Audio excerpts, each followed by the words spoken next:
मध्य प्रदेश में नवनिर्वाचित मुख्यमंत्री मोहन यादव ने ली शपथ। भोपाल के लाल परेड ग्राउंड में हुआ शपथ ग्रहण समारोह।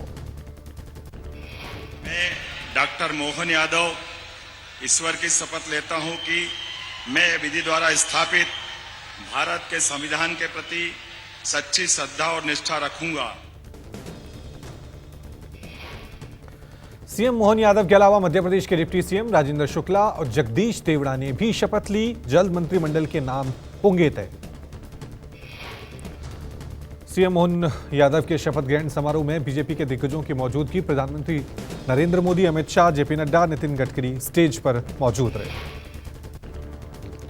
बीजेपी शासित राज्यों के मुख्यमंत्री भी शपथ ग्रहण समारोह में मौजूद रहे। ज्योतिरादित्य सिंधिया, शिवराज सिंह चौहान, सीएम योगी, पुष्कर सिंह धामी, एकनाथ शिंदे भी स्टेज पर नजर आए। पूर्व सीएम शिवराज सिंह चौहान ने लिखा, प्रधानमंत्री जी की गरिमामयी उपस्थिति में प्रदेश की नवनिर्वाचित सरकार का शपथ ग्रहण समारोह दर्शाता है एमपी के मन में मोदी, मोदी के मन में एमपी। एयरपोर्ट पर पीएम के स्वागत के लिए पहुंचे शिवराज सिंह चौहान और ज्योतिरादित्य सिंधिया की हुई मुलाकात। सिंधिया और शिवराज सिंह चौहान के गले मिलने का वीडियो सामने आया। मध्य प्रदेश के अलावा आज छत्तीसगढ़ में भी सीएम का शपथ ग्रहण समारोह। बीजेपी के विष्णु देव साय की होगी सीएम के तौर पर ताजपोशी। छत्तीसगढ़ में आदिवासी चेहरे को विष्णु देव साय को सीएम बनाकर बीजेपी ने चला है मास्टर स्ट्रोक। शाम 4 बजे छत्तीसगढ़ के नए सीएम के तौर पर विष्णु देव साय शपथ लेंगे। सूत्रों के मुताबिक छत्तीसगढ़ में नई मंत्रिपरिषद में नए चेहरों और पुराने नेताओं का मिश्रण हो सकता है। नियम के मुताबिक छत्तीसगढ़ मंत्रिमंडल में मुख्यमंत्री सहित अधिकतम 13 मंत्री हो सकते हैं। शपथ समारोह में पीएम मोदी और बीजेपी शासित राज्यों के मुख्यमंत्री और वरिष्ठ नेता शामिल होंगे। रायपुर के साइंस कॉलेज मैदान में कार्यक्रम का आयोजन होगा। सीएम विष्णु देव साय ने विपक्ष को भी निमंत्रण दिया। पूर्व मुख्यमंत्री भूपेश बघेल और पूर्व डिप्टी सीएम टीएस सिंहदेव और छत्तीसगढ़ प्रदेश कांग्रेस कमेटी के अध्यक्ष दीपक बैज को भी बुलाया गया। छत्तीसगढ़ के मनोनीत मुख्यमंत्री विष्णु देव साय रायपुर के जगन्नाथ मंदिर पहुंचे। शपथ ग्रहण से पहले विष्णु देव साय ने जगन्नाथ मंदिर में पूजा अर्चना की।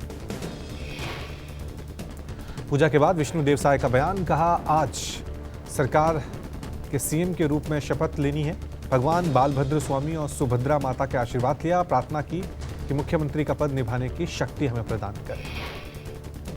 मुख्यमंत्री चुने जाने के बाद भजनलाल शर्मा ने आज सुबह सांगानेर स्थित सांगा बाबा के मंदिर में पूजा अर्चना की। भजनलाल शर्मा ने सिर झुकाकर आशीर्वाद लिया। राजस्थान की मनोनीत उप मुख्यमंत्री दिया कुमारी ने भी पूजा अर्चना की। दिया कुमारी ने गोविंद देव मंदिर में पूजा की। राजस्थान में 15 दिसंबर को होगा शपथ ग्रहण समारोह। पीएम मोदी और अमित शाह शपथ ग्रहण समारोह में शामिल होंगे। नई सरकार के एसएमएस स्टेडियम में होगा शपथ ग्रहण समारोह। कल विधायक दल की बैठक के बाद बीजेपी ने भजनलाल शर्मा को सीएम बनाया। पहली बार विधायक बने भजनलाल सांगानेर सीट से जीते हैं। वसुंधरा राजे गुट के कई विधायकों को मंत्री बनाने पर सहमति बनी। राजस्थान के नए मुख्यमंत्री के तौर पर मनोनीत होने के बाद मोती डूंगरी गणेश मंदिर पहुंचे भजनलाल। मंदिर में पूजा अर्चना की। भजनलाल शर्मा ने राजभवन पहुंचकर राज्यपाल को समर्थन पत्र सौंपा और सरकार बनाने का दावा पेश किया। भजनलाल के साथ पूर्व सीएम वसुंधरा राजे और राजनाथ सिंह मौजूद रहे। राजस्थान में दिया कुमारी और प्रेमचंद बैरवा बनेंगे डिप्टी सीएम। वासुदेव देवनानी विधानसभा स्पीकर होंगे। डिप्टी सीएम दिया कुमारी जयपुर राजघराने की हैं। राजस्थान की मनोनीत डिप्टी सीएम दिया कुमारी ने कहा कि महिला सुरक्षा, कानून व्यवस्था और विकास हमारी प्राथमिकता है। राज्य के डिप्टी सीएम प्रेमचंद बैरवा ने कहा कि सिर्फ बीजेपी में ही संभव है जहां एक सामान्य पार्टी कार्यकर्ता को भी अहम जिम्मेदारी मिल सकती है। दलितों और समाज के अन्य वर्गों के उत्थान के लिए काम करूंगा। राजस्थान में पूरे 3 दशक के बाद कोई ब्राह्मण चेहरा सीएम बना है। 33 साल पहले 1990 में आखिरी बार हरदेव जोशी कांग्रेस की तरफ से मुख्यमंत्री थे। विधानसभा के बाद लोकसभा चुनाव की तैयारी में जुटी बीजेपी। 22 से 23 दिसंबर तक दिल्ली में बीजेपी की बड़ी मीटिंग। बीजेपी के सभी राष्ट्रीय पदाधिकारी, प्रदेश अध्यक्ष, संगठन मंत्री, प्रदेश प्रभारी, सह प्रभारी बैठक में मौजूद रहेंगे। महुआ मोइत्रा को फिलहाल सुप्रीम कोर्ट से राहत नहीं। जल्द सुनवाई की मांग पर सुप्रीम कोर्ट ने कोई आदेश नहीं दिया। टीएमसी नेता महुआ मोइत्रा की याचिका पर जस्टिस संजय किशन कौल ने कहा कि जल्द सुनवाई की मांग पर चीफ जस्टिस विचार करेंगे। संसद के शीतकालीन सत्र का आज 8वां दिन। वित्त मंत्री गुड्स एंड सर्विस टैक्स संशोधन बिल 2023 करेगी पेश। लोकसभा में वित्त मंत्री निर्मला सीतारमण दूसरा संशोधन CGST बिल करेंगे पेश। आज लोकसभा में टेलीकॉम मंत्री अश्विनी वैष्णव पोस्ट ऑफिस बिल 2023 पेश करेंगे। डाकघर विधेयक 2023 आज लोकसभा में चर्चा के लिए लिस्टेड है। सीएसी बिल पर कांग्रेस के राज्यसभा सांसद राजीव शुक्ला ने कहा कि हम लोगों का सुझाव था कि जो इलेक्शन कमीशन में है, अगर उसमें चीफ जस्टिस ऑफ इंडिया भी होते तो संतुलित हो जाता। अब वो एक तरफा है। सीएसी बिल का विरोध करते हुए राघव चड्ढा ने कहा कि इस बिल के जरिए से सरकार ने लोकतंत्र को कुचलने का काम किया है।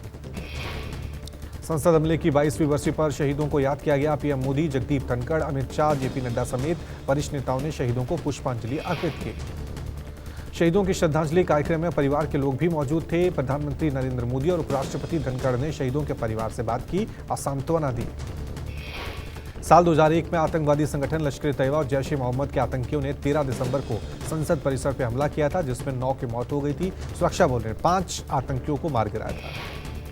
राष्ट्रपति द्रौपदी मुर्मू ने भी शहीदों को याद किया। लिखा, 9 लोगों ने मातृभूमि के लिए अपनी जान दे दी थी। राष्ट्र हमेशा उनका ऋणी रहेगा। महादेव बैटिंग ऐप के मालिक रवि उप्पल दुबई से गिरफ्तार किए गए। रवि उप्पल के अलावा 2 और लोगों को हिरासत में लिया गया। रवि उप्पल के खिलाफ रेड कॉर्नर नोटिस जारी किया गया था। रवि उप्पल को जल्द ही दुबई से डिपोर्ट किया जाएगा। रवि उप्पल 6,000 करोड़ रुपए के मनी लॉन्ड्रिंग केस का मास्टरमाइंड है। मनी लॉन्ड्रिंग केस में छत्तीसगढ़ के पूर्व सीएम भूपेश बघेल का नाम भी आया था। जमानत के लिए सुप्रीम कोर्ट में मनीष सिसोदिया की पुनर्विचार याचिका पर आज सुनवाई। बेल खारिज होने के बाद मनीष सिसोदिया ने एक बार फिर बेल पर विचार करने की अपील की। दिल्ली शराब घोटाले मामले में इस साल फरवरी से ही जेल में बंद है मनीष सिसोदिया। सुप्रीम कोर्ट ने जांच एजेंसियों के पास सबूत होने की बात कहकर बेल खारिज की थी। पटना में आज से 2 दिवसीय वैश्विक निवेशक शिखर सम्मेलन होगा शुरू। वैश्विक निवेशक शिखर सम्मेलन में 600 से अधिक निवेशकों के भाग लेने की उम्मीद। वैश्विक निवेशक शिखर सम्मेलन में अमेरिका, जापान समेत 15 देश ले रहे हैं हिस्सा। इस समिट के जरिए बिहार में 30,000 करोड़ रुपए से अधिक के निवेश की उम्मीद। उत्तराखंड के चमोली में हुई जमकर बर्फबारी। औली में सड़क, मैदान, बर्फ सब ढके हुए नजर आए। बर्फबारी के बाद इलाके में कड़ाके की ठंड। औली में बर्फबारी के बाद दिखा खूबसूरत नजारा। वादियों में बिखरी बर्फ से बड़ी संख्या में औली पहुंच सकते हैं सैलानी। कश्मीर में बर्फबारी के बाद पारे का गिरना जारी। फ्रीजिंग पॉइंट से 5 डिग्री नीचे तापमान दर्ज। पहाड़ों में बर्फबारी से मैदानी इलाकों में ठंड बढ़ी। दिल्ली में बीती रात तापमान 7 डिग्री सेल्सियस से नीचे रिकॉर्ड। गिरते पारे से सर्द हुआ मौसम। दिल्ली एनसीआर में आने वाले दिनों में और गिरेगा पारा। मौसम विभाग के मुताबिक 15 दिसंबर को 6 डिग्री तक पहुंच सकता है तापमान। दिल्ली एनसीआर में कम नहीं हो रहा है वायु प्रदूषण। दिल्ली में AQI 350 के पार खराब श्रेणी में बनी हुई है हवा। CPCB के मुताबिक आनंद विहार में AQI 350, पंजाबी बाग में 355। मौसम में सर्दी बढ़ने के साथ स्मॉग लगातार बढ़ रहा है। कालिंदी कुंज में दिखा स्मॉग। घने स्मॉग की वजह से विजिबिलिटी घटी। सुबह के वक्त कोहरे और स्मॉग से वाहनों की आवाजाही प्रभावित। केंद्रीय प्रदूषण नियंत्रण बोर्ड के मुताबिक दिल्ली में वायु गुणवत्ता सूचकांक बहुत खराब श्रेणी में दर्ज। भीकाजी कामा प्लेस की ड्रोन तस्वीरों में दिखा स्मॉग। इंडिया गेट और कर्तव्य पथ पर कोहरे और स्मॉग से विजिबिलिटी प्रभावित। धुंधला नजर आया इंडिया गेट। ओडिशा के संबलपुर में 15 फुट गहरे बोरवेल के अंदर फंसा नवजात। बोरवेल में फंसे शिशु को बचाने में लगी टीम। बच्चे को बोरवेल से बाहर निकाला गया। गुजरात के वलसाड के सदा दवेरा इलाके में भीषण हादसा। बस अनियंत्रित होकर पलटी। हादसे में कई लोग घायल। सभी घायलों को इलाज के लिए अस्पताल में भर्ती कराया गया। जम्मू कश्मीर में आतंकी मॉड्यूल का भंडाफोड़। पुलिस ने उत्तरी कश्मीर के बांदीपुरा में महिला समेत 4 लोगों को हथियार और गोला बारूद के साथ गिरफ्तार किया। पूछताछ। अयोध्या में बन रहे श्रीराम इंटरनेशनल एयरपोर्ट का काम अंतिम चरण में। वेटिंग एरिया की तस्वीरें सामने आई। एयरपोर्ट को अंतिम रूप देने की कोशिशें तेज। मध्य प्रदेश में उज्जैन के महाकाल मंदिर में भव्य भस्म आरती हुई। इस दौरान महाकाल को चांदी का मुकुट चढ़ाया गया। शिमला में तिब्बती बौद्धों ने विशेष प्रार्थना की। शांति और पिछले वर्ष की बुराई को दूर करने के लिए प्रार्थना सभा।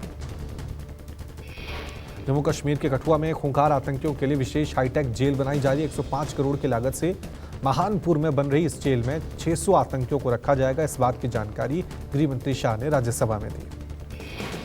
देश में खुदरा महंगाई फिर उच्चतम स्तर पर पहुंची। नवंबर में महंगाई पर 5.55% पहुंच गई है। हालांकि पिछले साल नवंबर के मुकाबले महंगाई दर कम ही है। उत्तराखंड के मुख्यमंत्री पुष्कर सिंह धामी ने सर्दियों के दौरान बेघर लोगों को कंबल वितरित किए।